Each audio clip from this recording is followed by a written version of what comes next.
On a previous podcast, we talked about a networking event that we were both at, and I brought up a question from that networking event. The responses that the question sparked were really good. I'm not sure about the question. I'm going to ask you this question and get your first take of your response. And the question was, what technical skills should a Scrum Master have? Should/could. I'm going to change the question slightly because, again, the tale is old as time. The age-old debate. That's not really much of a debate because everyone tells you the same thing. Right. Well, Scrum Master doesn't have to be technical. Yeah, but if they did have those skills, like, would it be a bad thing? No, quite possibly. It would be a good thing. But I want to go back to the question, right? What technical skills should/could a Scrum Master have? There are different questions. They're different questions, but they're related, right? So let's just tackle them in that sequence. Should have. Should have means they need to bring that to the table in order to be effective. Right. And when it comes to technical skills, here I'm going to lean on the side of, technical meaning related to software in some way, as opposed to technical as in like familiarity, the ability to use a tool or something like that, right? Scrum Masters don't have to have any technical skills per se to be effective. So here I'm referring to technical skills like familiarity with development languages, IDEs, platforms, any of that. They don't necessarily need to have that. What they do need to do, however, and this is kind of going a little bit away from the question, they need to have the wherewithal and understanding of what their solution space entails. That's different from technical skills. So I'll give you an example here. I'm working with a bunch of Scrum Masters in the cloud enablement, cloud space, basically, right? All different clouds. The three big cloud providers. Now, should a Scrum Master be familiar with, say, AWS or Azure Cloud or Google Cloud? That's different than saying, should they have skills in it? They don't have to have skills as far as have training in these in any way, but familiarity, meaning what are the nuances, especially if you're dealing with more than one. Things like metering. How does the cloud provider charge you to use their services? These aren't technical skills necessarily, but these are awareness skills that they need to either have or develop to be better at what they're doing, depending on the space. So it's contextual in a way.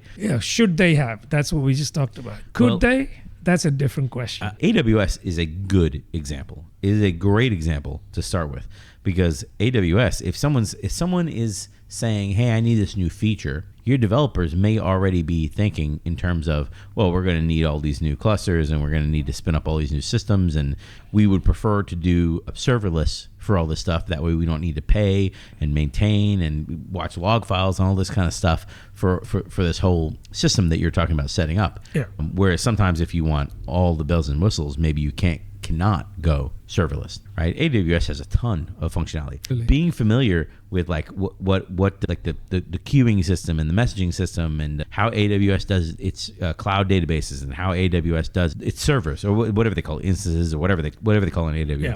Like being familiar with how AWS does all that stuff, I think of all that as technical knowledge, yes, and thereby skill. I think of it as technical. Like I understand the question didn't ask technical knowledge. They didn't make a distinction. Right. Maybe that's on the asker of the requester of the question. The asker of the question. The originator. The originator. Yeah. I know what you mean. Maybe that's on them. But I like the spirit of what they asked is, well, how can I have somebody who's supposed to be helping the development team get better at development, and they don't know anything about this environment in which development operates? They really should. Maybe they don't have to be like AWS certified. Maybe they don't need to take the certification and pass it. Although, like earlier in my career, I could have taken and passed the VMware certs and the Microsoft certs. Where at the very beginning of my career, the Microsoft certs were in vogue. Sure. MCSE and all that kind of stuff. Yeah. And it was like nobody in software development really cared if you had those certs or not. However,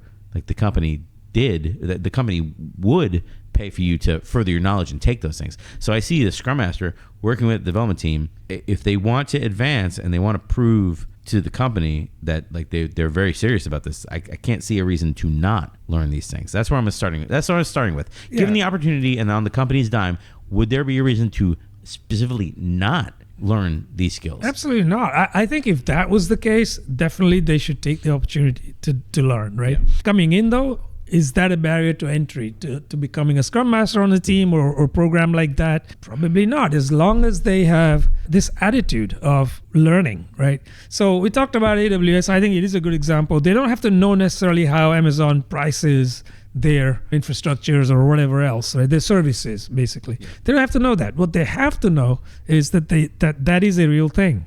Every time you want something else, you pay for it. Yeah. Learn over time what the pricing models are, because they're different. Yeah. Azure has a different pricing model, right? I'm sure Google does too. So all I'm saying is these technical skills we're speaking of, for me, they talk about hard skills, right? Mm-hmm. Skills like, for example, knowledge in a programming language, to be able to at least look at that, or be able to read JSON files and make sense of it. It's not hard, but do they need it coming in? No. Now, if their team is delivering a lot of services or whatever, right? If they're looking at JSON all the time, it behooves the Scrum Master to at least look at it to see what the team is talking about and learn. And that little learning doesn't have to be formal. Mm-hmm. That can be sitting with a tech lead or whatever, just observing, learn by osmosis. Yeah. You're not called upon to design a payload, right? You're not.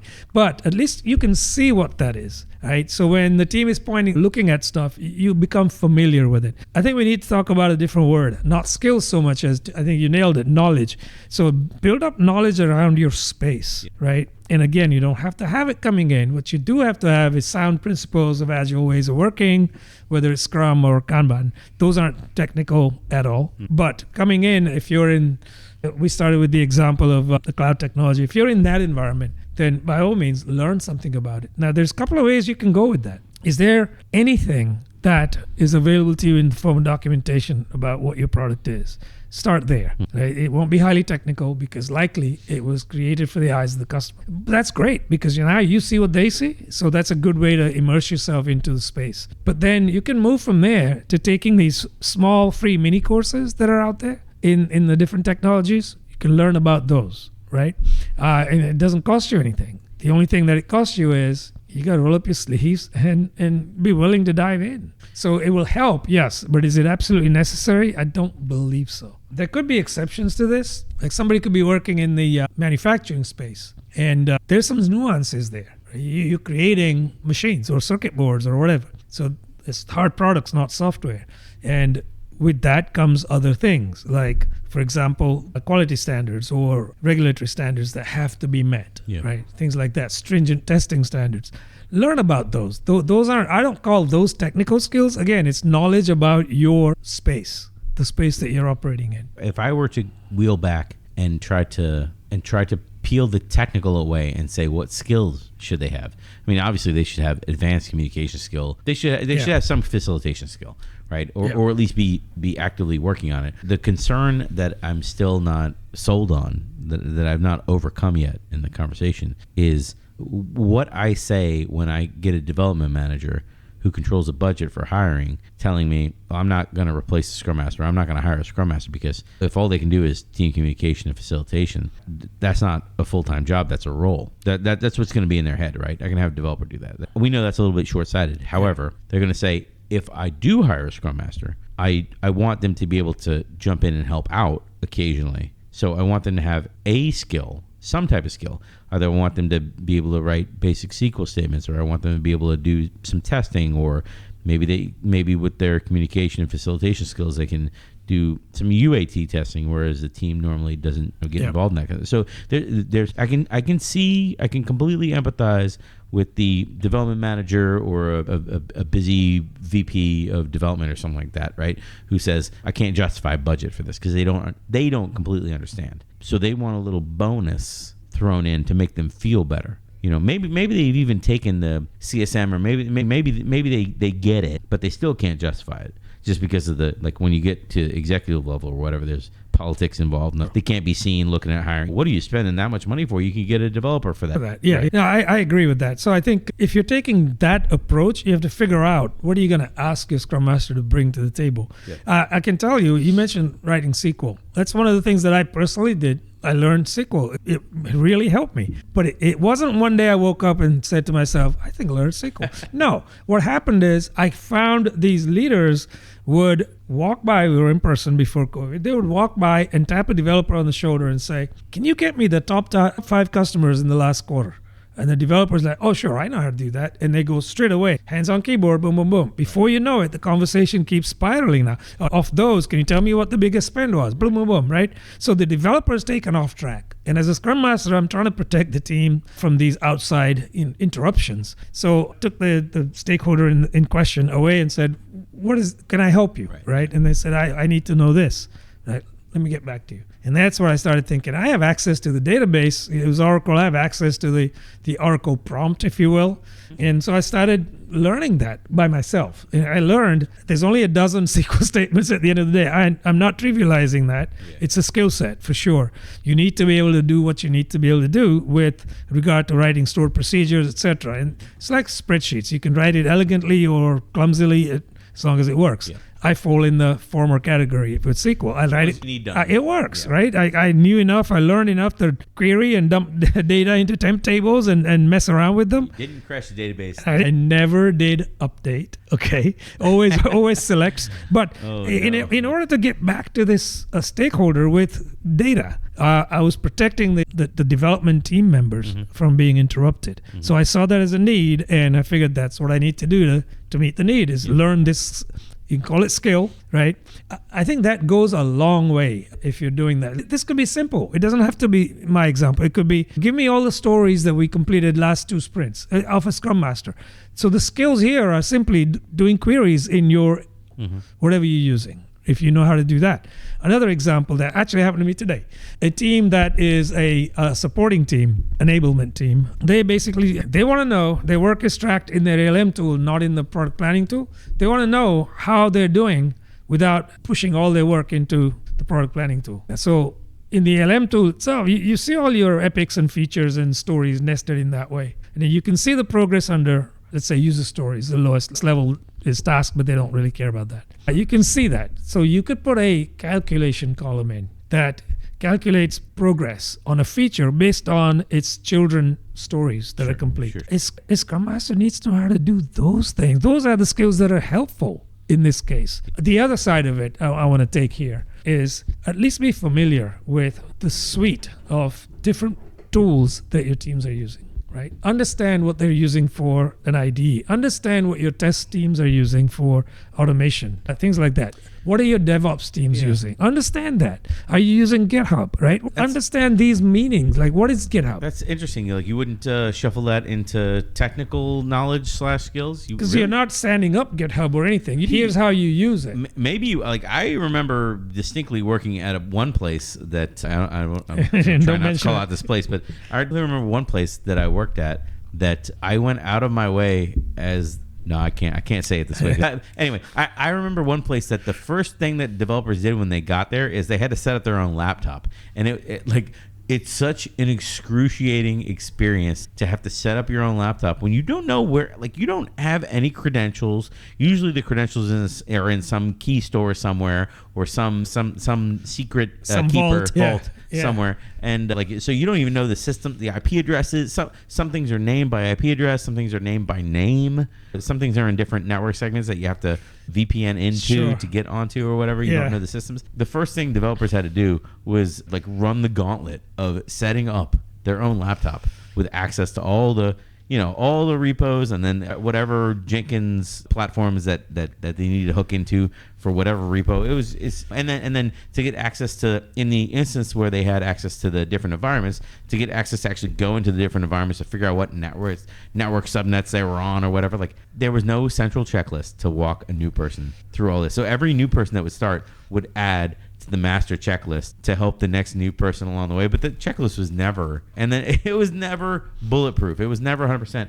I would think this is again, it's a painful process. If you're not a developer, you're never going to go through that process because, again, they're like, well, these are technical tools. That's why I asked that question is, well, do you consider Git or Jenkins or whatever? You know what I mean? Do you consider them technical tools? Because the development department does, and you would never be asked to exercise any of this. It's funny because as a product owner, when I onboard as a product owner, I will generally ask for SQL access. I'll say, you have a SQL server, generate me a read-only key and give it to me so I can go do read-only queries to the database. And then they look at me like I'm funny because they don't know that I was. But I built data warehouses and stuff like that before. And, right, exactly. You have those skills that you already had from your past. Oh boy, we should have expanded this question into product management, because I could definitely talk for an hour on product management technical skills. Because for me, if your company keeps a lot of information in a central database somewhere, like a relational database, query with SQL, right?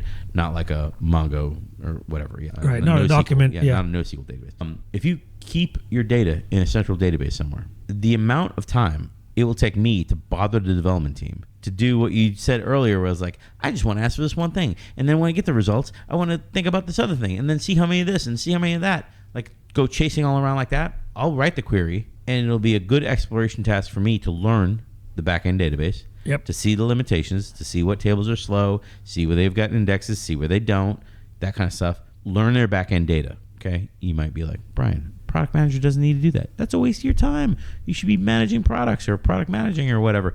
I agree. I agree with you. However, it makes me more effective when I go to plan things in the future to know, well, this table over here is constructed in this way, which has limited our ability to expand it. So if we want to do anything with this table, we have to first take care of the lowest root problems, right, and then build on top of that. So I can kind of stay away or attack things in different orders. Anyway, the real point is, when I am answering questions, I am much faster because I can go get that data myself. I don't need to rely on anyone else. Yeah. And then the barrier usually is trying to convince somebody that I know what I'm doing. That's an interesting point about the barrier, because a Scrum Master, say it is willing to roll up their sleeves and learn. Let's just stick with a simple example of SQL. Learn SQL so they can do just selects, let's say. Yeah. They have read-only access, so they're already starting there. I'm gonna jump in front of your story, because I agree with what you're about to say. Is in the place where our development takes the time to help employees and sponsor their learning. That's what I'm trying to say. Yeah. They really get behind their learning, and they try to make them more effective in the position they're in. I 100% agree with you. However, I feel this question is asked from the perspective of, what about the places that are not even willing to hire you if you already have learned these skills, but another place has taken a chance on, hey, maybe we can extend our Scrum Master by teaching them SQL and by having them create a Hello World app so they understand how code is checked in, how code gets propagated from environment to environment, how things roll into production, how when things don't work right, or like, do you really understand merge conflicts as a Scrum Master? When people when you go and talk to an executive and try to convince them why it's a bad idea to hold a release for X and Y and Z amount of time or whatever, can you really talk to them the way that your manager of development would talk to them, to say, listen, this is going to cause a huge problem.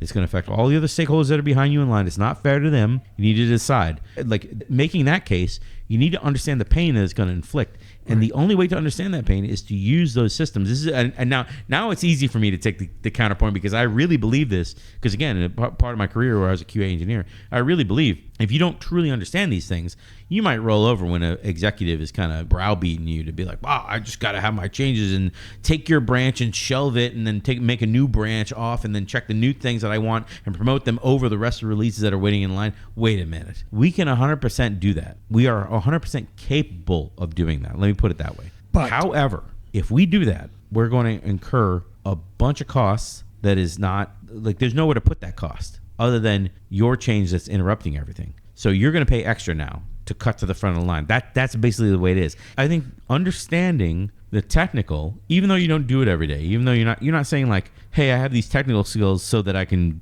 jump in and test, or jump in and knock out a little part of a script or whatever. Although that is certainly an incentive over and above everybody else for the team to hire you when all the rest of the skills are equal. Okay, over and above that, it would be, I'm forgetting my points left and right today. Like what I'm saying is it would be beneficial to have those skills. Whereas if you didn't have those skills, I mean, you could learn them, hopefully, if your team is that kind of team. Yeah, so I agree. It would be beneficial if you already had them.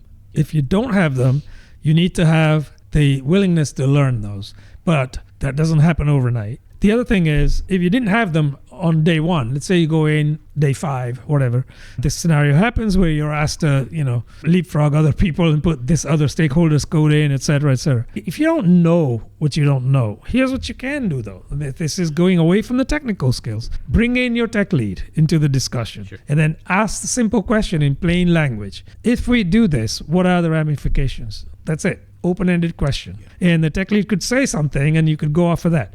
So what I'm saying is, while those skills are very, very useful, and I'm not denying that, right? They're by no means essential day one. What is essential is that willingness to learn them. And you could talk about this from multiple levels. I usually get Scrum Masters who are non-technical at a level where you say, well, go figure out the names of these tools. That's it. You don't have to know what they do. Ask your teammates, what tools do we use? And they rattle off a bunch of names, write them down, 1 per line, okay? Write them down, 1 per line, and then put a dash next to every word or keywords that you wrote down for the tool names, and write down a short, brief description of what that tool does. That's it, right? So they will have things on there like launch darkly. Okay, it facilitates feature toggles. They don't understand what feature toggles are at that point, but they know there's a tool. Now they also know that their team uses feature toggles, right? So you've already moved up in your knowledge that, oh yeah, we use feature toggles and we use launch darkly for that. You could use that sheet as a reference sheet, carry it with you if you want, put it in your notebook. So you're not an expert in the whole concept of feature toggles. You're not. Sure. You're also not an expert in that tool, launch darkly. There are other tools, but I'm just using these as examples. So a Scrum Master could incrementally build up their knowledge. And that should be their willingness, incrementally build up the knowledge. I'm not suggesting that a Scrum Master be hired over others because they have technical skills like scripting or SQL, because what they don't have possibly could be other soft skills that are really needed to be a Scrum Master, right?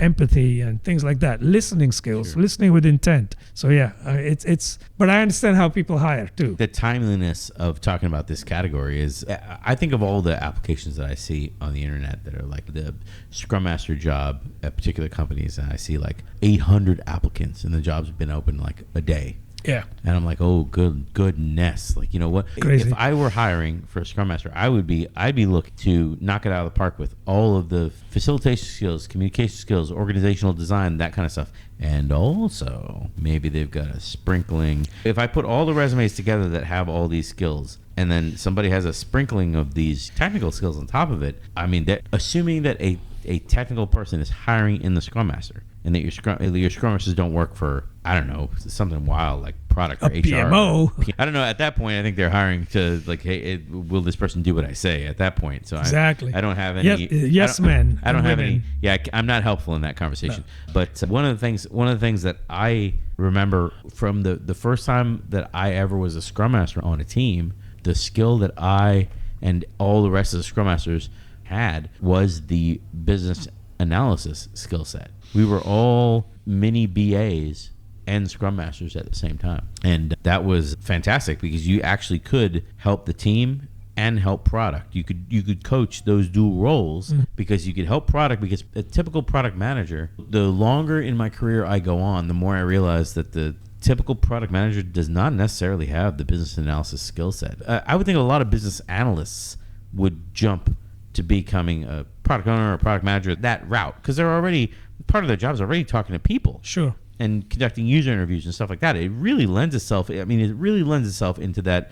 I don't know why I'm doing this roller coaster in my hand. It's because it's a roller coaster. You start down here and then you go up. I don't know. Well, I agree that that's a natural kind of pathway. Should be. And they bring the analysis skills that, again, I agree, most product folks don't have that if they didn't come up through that pathway, right? But I want to just touch on something that I forgot to mention earlier, which is skills that a Scrum Master should have. You could say these are technical. I'll put the word technical in brackets in front of the word skills, right? You either come across the need for or are often asked for things that make you want to take data from whatever system, extract it out into something else, and then munge the data. That's a technical term right there. And then come up with whatever it is that's been asked of you.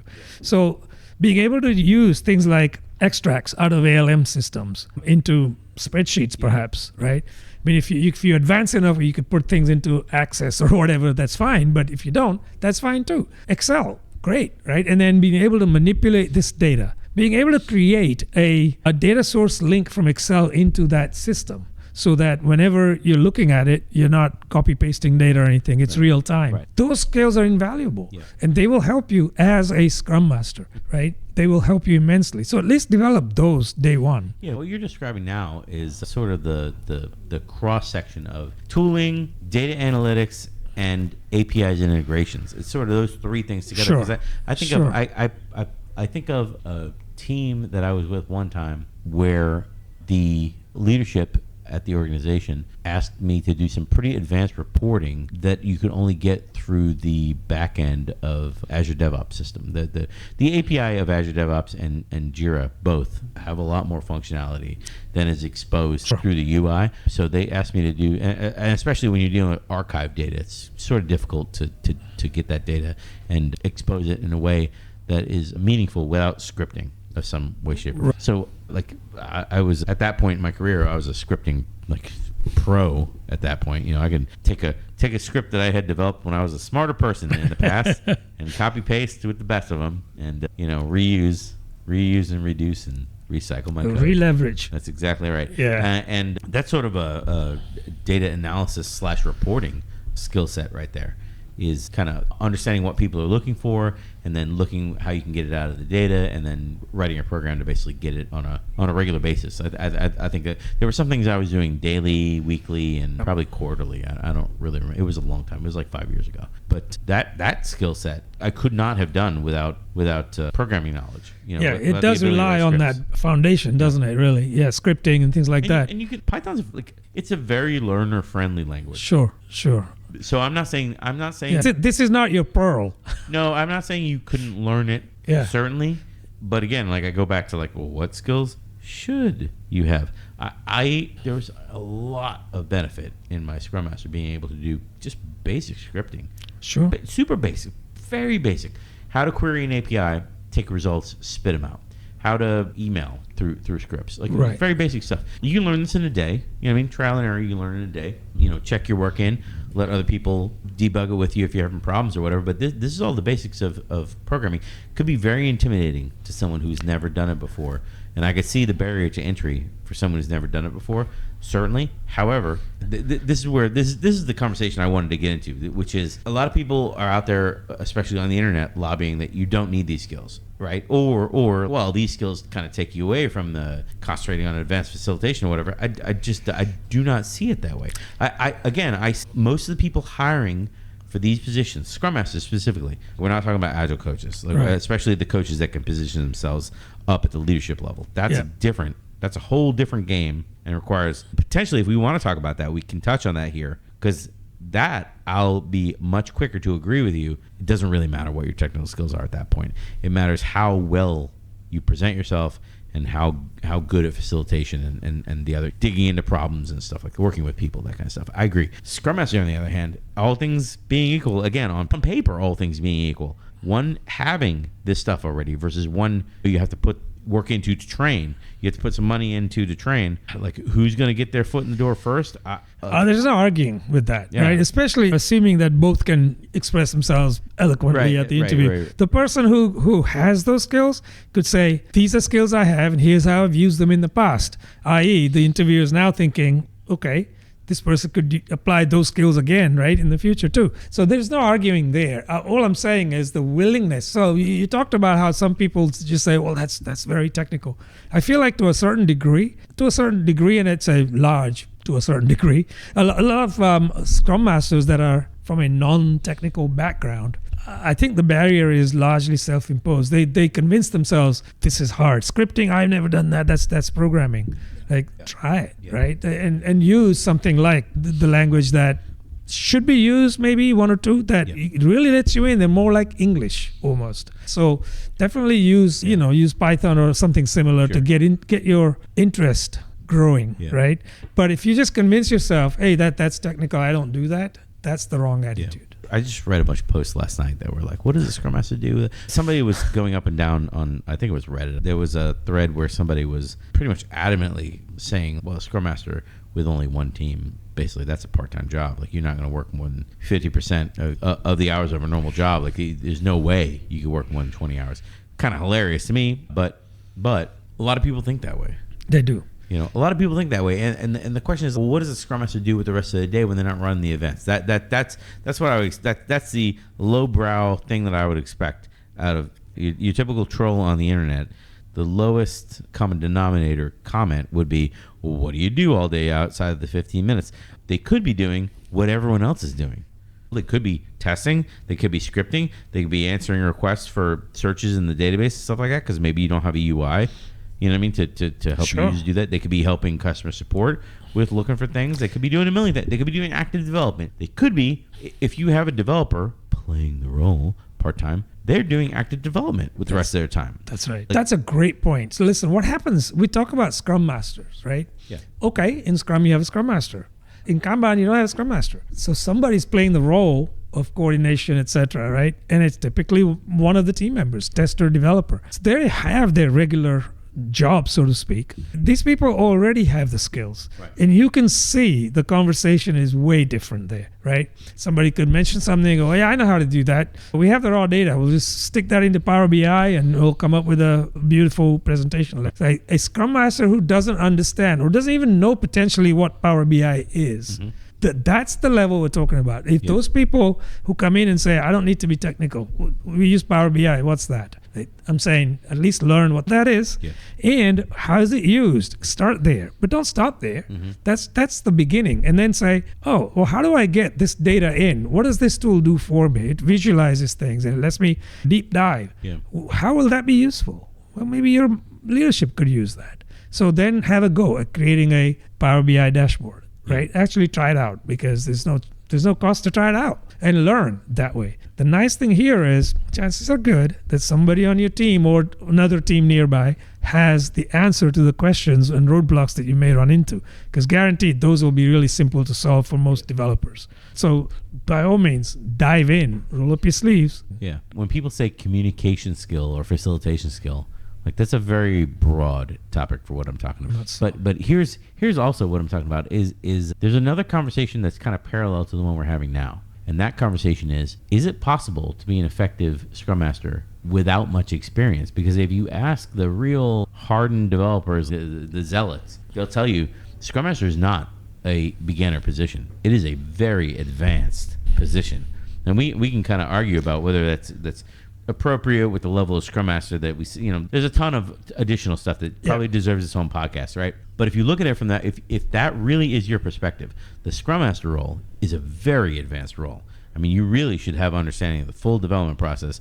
You should have been on a bunch of teams. You should have seen a bunch of ways where it was a poor operation and a bunch of ways where it was a excellent, top tier, top shelf operation.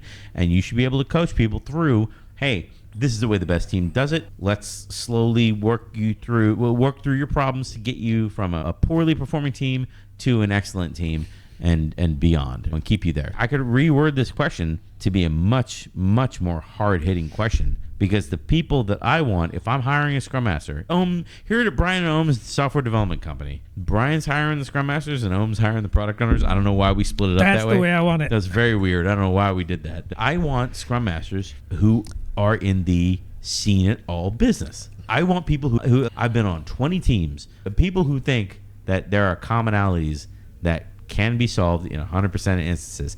They've seen the worst of the worst. They've seen the best of the best. That's who I want to hire on my Scrum teams. Well, given all things considered, definitely you want somebody who has the experience. Yeah. Somebody who's come up through the school of hard knocks, because they've seen different environments, they've seen different situations, and either they've succeeded, struggled, or failed in those situations and learned from that. You definitely want that. I have an anecdote to share on this topic, more on the domestic fronts. I needed to hire a painter to paint a few rooms in my house after I moved in. So builder grade paint was chalky and it was kind of just running right off the walls. So yes, and it was causing a lot of stains. So I looked around and I was trying to figure out who I should hire. Right. I mean, I want a person who is going to do a great job. So it came down to two people. One is a slightly junior person, really hasn't done this kind of work. He does small jobs, but he was cheap. right? And then the other person was experienced, but he wasn't cheap, and he had done all kinds of painting, indoors, outdoors, ceilings, all kinds of murals. I mean, this guy didn't just do big roller painting, right? He had skills that I could see in the pictures he showed me. Yeah. So I decided to hire him for the experience. And here's how I saw it pay off. In my bonus room, I have painted the walls where I'm going to have the home theater dark, and the other side of the walls is kind of like a pastel gray color, right? But it's one big wall on the front side of it where the screen's going to be. So I needed that wall to be painted in a way where the line was A, straight between the two colors, and B, a color didn't bleed from one to the other because it looks shoddy. Well, the first was I asked both of them, how would you do this? The first person said, I'd put a piece of tape there, I would do the roller paint, and then I would move the tape to the other side, and I would do it again. And I'm thinking, what are the chances of nailing that? The other guy says, I don't use tape. I eyeball it. And he did. I watched him do this. He took a paintbrush and he went like this, and it was a straight line. That's experience for you. And I paid for that, right? So, I mean, the corollary to this conversation, really, you get what you pay for ultimately, but let's forget about the payment side. A person who has seen various situations in his past is always going to do a better job, right? Because they have that stuff that they can bring to the table. Somebody new, they're going to either struggle, they're going to make the wrong calls, right? Or they will simply be laissez-faire about it, right? One of those three things will happen. Yeah. So yeah, given the choice, you want the experience here for sure. I want to make sure that I nail what the takeaway of this story, because I heard a different takeaway from this story. The takeaway from this story is I can take a chance and hire a newly minted Scrum Master as long as they're enthusiastic and they have the willingness to learn, and I, the employer, have the willingness to teach them new things. The relationship potentially has a good potential for success. Ultimately, I'm willing to pay a Scrum Master the medium bucks. I'm stealing that from the William podcast. Pay a Scrum Master the medium bucks who's seen some things and potentially has a bunch of these different skill sets. Maybe that at a generalist level. Sure. But the BA skill set, scripting skill set, QA skill set. So basically, they can put hands on a lot of different things, but also they're wildly more expensive than my newer person. So maybe it comes down to what you get what you pay for in this instance. That's absolutely true. I think you do get what you pay for. So just be aware of that. There's a lot of people out there of all different skill sets. So what do you want, right? Keep that resume updated. Is that appropriate? That is appropriate. Yes. Well, we didn't go through every one of these categories, but we sort of touched on most of them. We can. I mean, it's too late. Yeah, it's fine. It's too late. I'm done. You're done. You're done. There were some interesting takeaways in this conversation. Is what are you looking to pay for? What are you willing to shoulder on your team? From an organization point of view, yes, right? But from a Scrum Master point of view, the person who's in the hot seat, I think there are a couple of takeaways there too. If you don't have the experience, you don't have the experience, right? You can't just buy that. So what do? Yeah. Have your eyes and your brain open to learning. Sure. That's the biggest takeaway for me here. I would also expect the person who is most skilled in facilitation and the most people person on your team, I would expect to be the Scrum Master, and I would expect to naturally be the most curious. You know what I mean? I would expect them to have that personality type. So maybe it really fits, and maybe the kind of what we fell into at the end of the podcast of well, if you know that your early career, 1 year experience, right, or whatever, 6 months experience, right, or maybe you're only an intern or something like that, and you haven't been exposed to all these things, and you're searching for jobs, you're trying to break through, you're trying to get your first job. Yes, you don't have these skill sets. So yes, you will be outclassed by these other people who do have the same amount of facilitation skill, same amount of communication skill that you do, but also have this other technical skill set. The ability to compete now falls in line with your ability to convince the employer that they're willing to invest in you and that you're willing to turn that investment around and make it profitable for them. I do admit it's a tough sell, but it can be done. It can absolutely. I've seen it being done. It can be done. The term I use for that is malleability. You have to adopt a level of, I don't know how to say that, and convince the interviewer that you are willing to change and draw some parallels in the past, no matter how little experience you have. I have done this in the past. I am willing to do this, this, and this in these situations, right?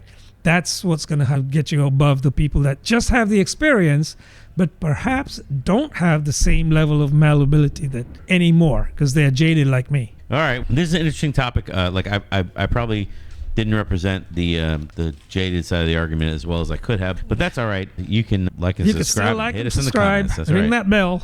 Let us know other topics that you're interested in, and we'll be happy to indulge. That's true.